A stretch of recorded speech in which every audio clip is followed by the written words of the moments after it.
নাজিৰাত দুৰ্গন্ধ বিয়পোৱাৰ ঠিকাদাৰ পৌৰসভা য'ত পৰিষ্কাৰ ততেই সংস্কাৰ নাজিৰা পৌৰসভাৰ এয়া উপদেশ নে আৰ্হি আগফালে বৰচুৰিয়াৰ ফেৰ পাছফালে ঢুকুৱাৰ বেৰ নাজিৰা নগৰলৈ সোমোৱাই আহিলেই এই বাক্যশাৰী মনত পৰে কাৰণ নাজিৰা নগৰলৈ দিশৌ দলং পাৰ হৈ আহিলেই দেখিবলৈ পাব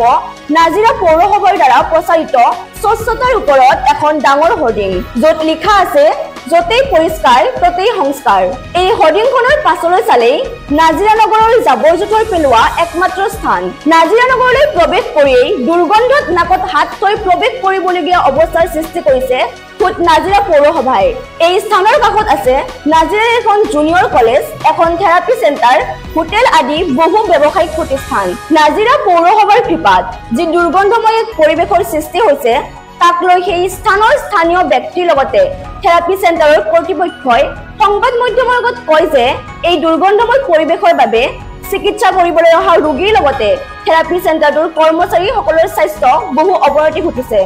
ৰাতিপুৱা 8:30 বজাৰ পৰা গধূলি 6 বজালৈকে ইয়াত থাকোঁ গোটেই দিনটো আমি ইয়াত থকা হয়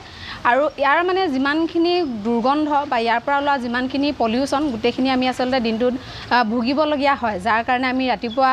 মানে খাব নোৱাৰোঁ বা আমাৰ যিখিনি আমি টিফিন আনো সেয়াও খাব নোৱাৰোঁ গোটেই দুৰ্গন্ধত আমি খুব বেছি আচলতে কষ্ট ভুগিবলগীয়া হয় তাৰ লগতে আমাৰ এইটো এটা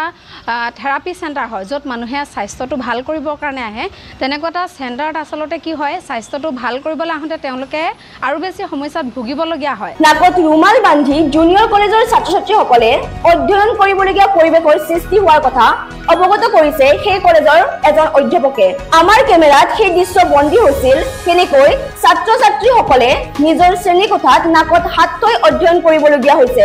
প্ৰথমে মই হৈছোঁ আমাৰ এই ব্ৰহ্মপুত্ৰ একাডেমীৰ শিক্ষানুষ্ঠানৰ মানে এজন শিক্ষক বিষয় শিক্ষক আৰু এই আমাৰ এই যোনটো গ্ৰাবেজ সমস্যাটো তাৰ কাৰণে আমি মানে বহুত দিনৰ পৰা আমি ভুক্তভোগী হৈ আছোঁ আৰু যোৱা আমি মানে কেইবাদিনো আমি তাৰ কাৰণে আমি কমপ্লেইনো কৰিছোঁ আমাৰ এই যোনটো জাবৰৰ সমস্যাৰ পৰা আমি ইমান দুৰ্গন্ধ ওলায় যাৰ কাৰণে আমাৰ স্বাস্থ্যৰ ক্ষেত্ৰত ভাবুকি আহি পৰিছে আমি এতিয়া আপোনালোকে চাব পাৰে যে আমাৰ সেই ল'ৰা ছোৱালীকেইটা ক্লাছ কৰি আছে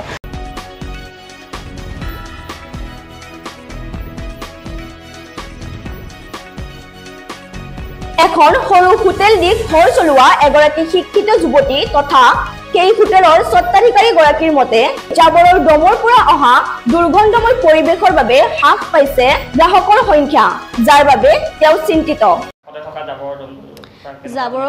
জাবৰক লৈ বহুতে সমস্যাত পৰিছোঁ বহুত দিনৰ পৰাই পৰি আছে জাবৰখিনি কিন্তু মাজে মাজে ভাবোঁ যে মিউনিচিপালিটি আমাক অকণ সহায় কৰিব বা কিবা জাবৰখিনি ইয়াৰ পৰা আঁতৰাব কাষতে থকা এতিয়া বিজ্ঞানৰ বিশেষকৈ প্ৰব্লেম হৈছে ইয়াতে মোৰ নিজৰ ৰেষ্টুৰেণ্ট এখন আছে যাৰ কাৰণে বিশেষ অসুবিধা হয়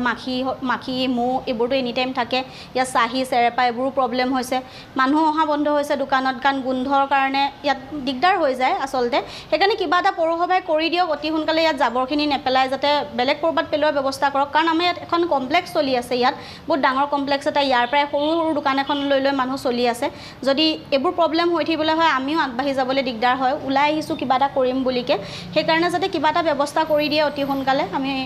তেতিয়া অলপ সুবিধা হ'ব আমাৰ অন্য হওক নহওক নাজিৰাৰ পৰা নয়নমণি ভৰদ্বাজৰ report news one north east